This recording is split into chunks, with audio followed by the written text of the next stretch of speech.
After a year of work in this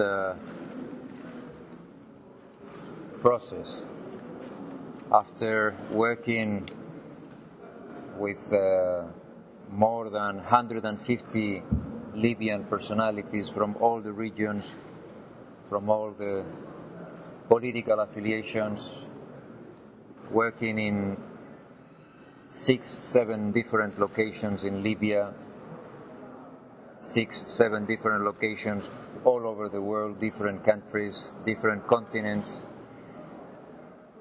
Finally, the moment has come in which we can propose a national unity government. Let me, first of all, remember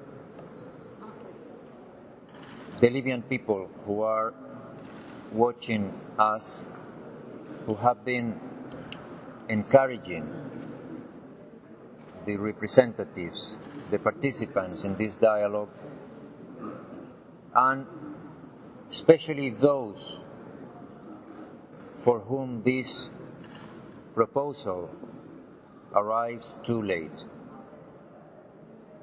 Too many Libyans have lost their lives. Too many children have been suffering. Too many mothers have been suffering. According to the United Nations agencies, around 2.4 million Libyans are in a situation of humanitarian need. For all of them, our apologies for not having been able to propose this government before, but also our joy because there is at least a chance. And I would like to ask all these Libyans to think of an opportunity for their country, but also an opportunity for so many people in the region, in Syria, in Iraq, in Yemen, countries where they cannot even afford the luxury of what we are doing here today, which is to propose something, to propose a list of names that can be agreed by everybody. I say can be agreed because it will not necessarily be agreed by everybody.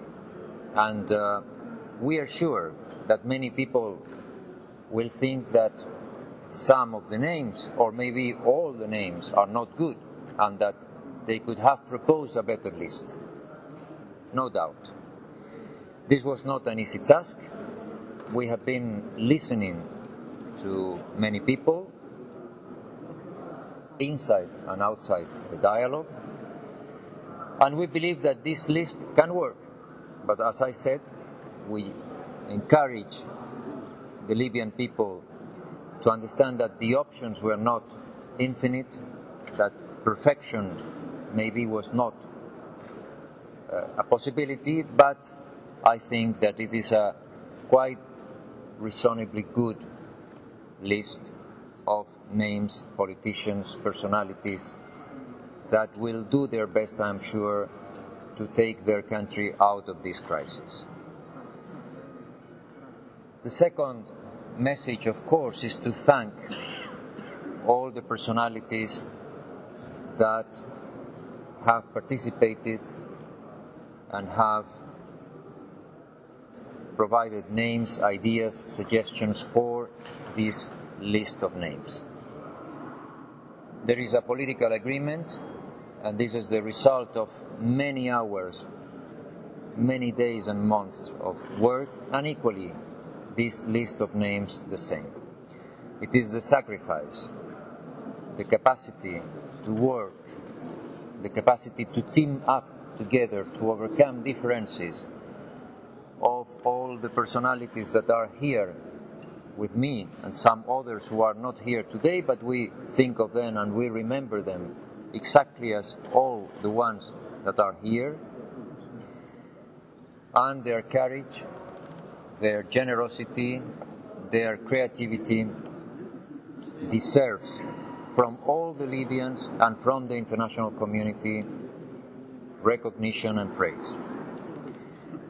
Let me equally thank the international community, all the special envoys, ambassadors, representatives of different countries. They are, most of them, also here with us. International organizations, countries, all of them interested in achieving peace and prosperity in Libya.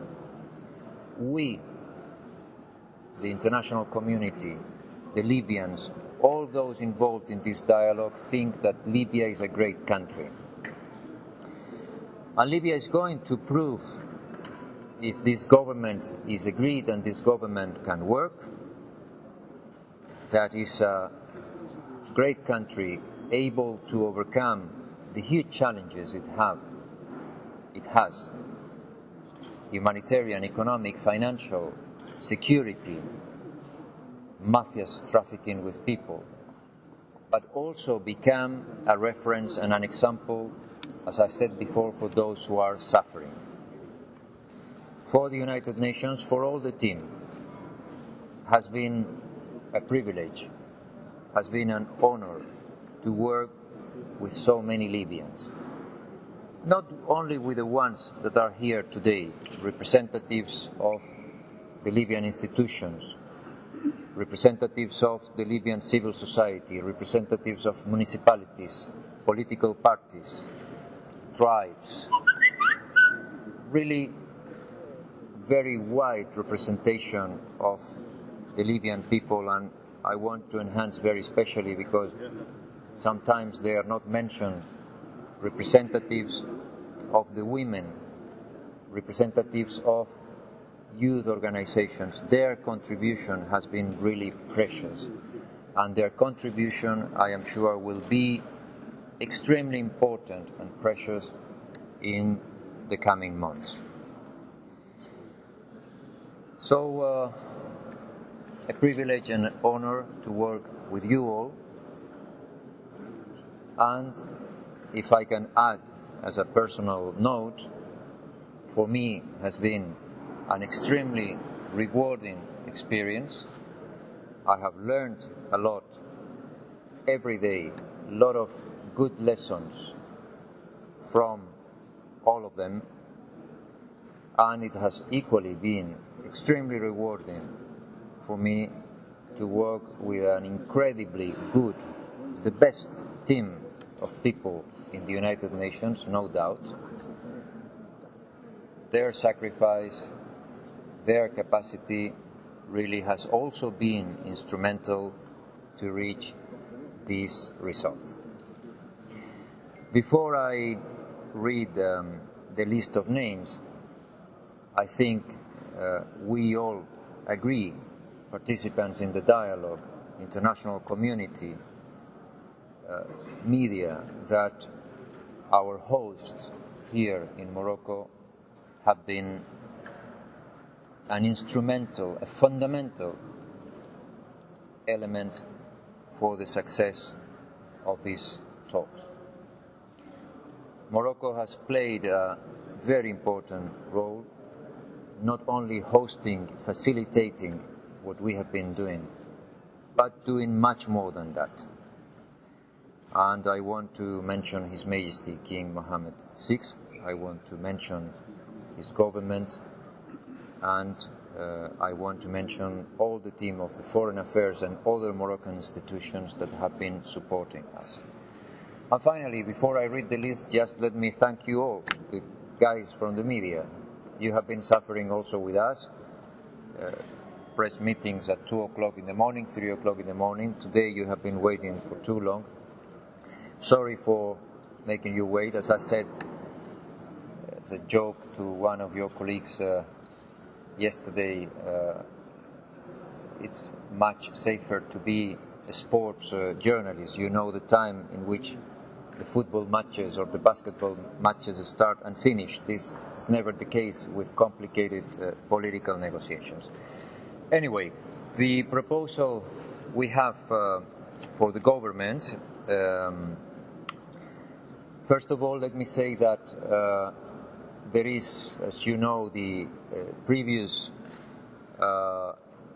team to lead the Presidential Council, to lead the government, was 5 personalities. It has been agreed to add 1 personality. There will be 6 members of this Presidential Council. This was a proposal that was made initially in the dialogue. We were discussing whether 5 or 6. Finally, it will be 6 personalities. The Prime Minister proposed is Mr. Fayez Serraj. He's an MP at the House of Representatives from Tripoli. It is proposed as the 3 deputy prime ministers, Mr. Ahmed Maitik, Mr. Fatih al-Majbari, and Mr. Musa Kuni. One of them is from the west, one of them is from the east, one of them is from the south. And the 2 senior ministers to complete the Presidential Council proposed. One is Mr. Omar Al-Aswad from Sintan, and the other one is Mr. Mohammed Al-Amari. You know him very well. He's a member of the GNC dialogue team. I want to enhance 2 important elements here. One is that all of them will work as a team. We don't have the time now to dwell on details on the voting system, but this will be a team. Their votes are expected to have the same value in the first rounds of voting, and then in the process, of course, a system to overcome possible blockades will be agreed, but all of them, I insist, will have similar importance, and all of them will have to work as a team. It has been proposed also that all of them rotate in the representation role that corresponds to Libya in the international scene, and this will also be a way to show the importance that all of them have in this team. It has also been proposed a list of names to accompany, to be part of the government representing different regions, different cities, and I would like to insist that this is a proposal from the national dialogue, but these are not members of the government yet.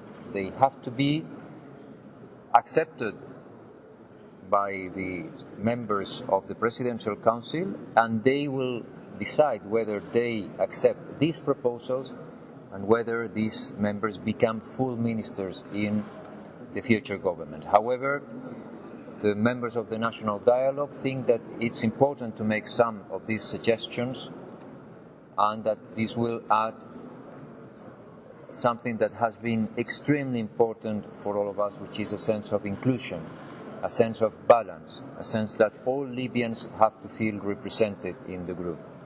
So, the list of ministers proposed are Mr. Fatih al-Hangari,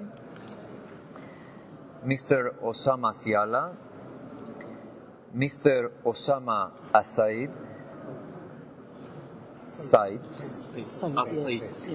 Mr. Tarek Youssef, Mr. Abdesalam Al-Hassi, Mr. Shibani Bohamoud, Mr. Mustafa Abu Shagur, Mr. Ashur Shuael, Mr. Brahim Al-Nayed, Mr. Abu Ajila Saif al-Nasser, Mr. Salam Kenan, Mrs. Amal Al-Hajj, Mrs. Iman Ben Younes, Mr. Khalil Al-Bakush, Mr. Mahmoud Ben Shaban, Mr. Murad Hamaima, Mr. Taher Al-Soni, and there are two more very important proposals. One of them is the National Security Advisor, the person proposed to chair the National Security Council, which will have a rank of a minister, and the proposal is Mr. Fatih Bishaga. And finally, also another important proposal, the person who is proposed to chair the State Council in the transitional phase, and of course, once the transitional phase is finished, it will be up to the State Council to either confirm or not confirm the proposal, but the proposal to chair the State Council is Mr. Abderrahman Suehli. So this is the proposal from the National Dialogue. What I ask all the Libyans is not to think of what is missing, of what they would have liked to see in this list and they don't see, but to think that this, if supported by all the Libyans, will be the best government in the world. And if it is not supported, no matter how good they are, it is not going to work. This government will need a huge support of the Libyan people, and then, I insist, will be the best possible government. We'll need the support of all the personalities that are represented here, the ones that are back in the different institutions and in the Libyan civil society, and I am sure there will be also a lot of support from the international community. It will not be the lack of support from the international community that will make this government not to fulfill all the expectations. We will be there.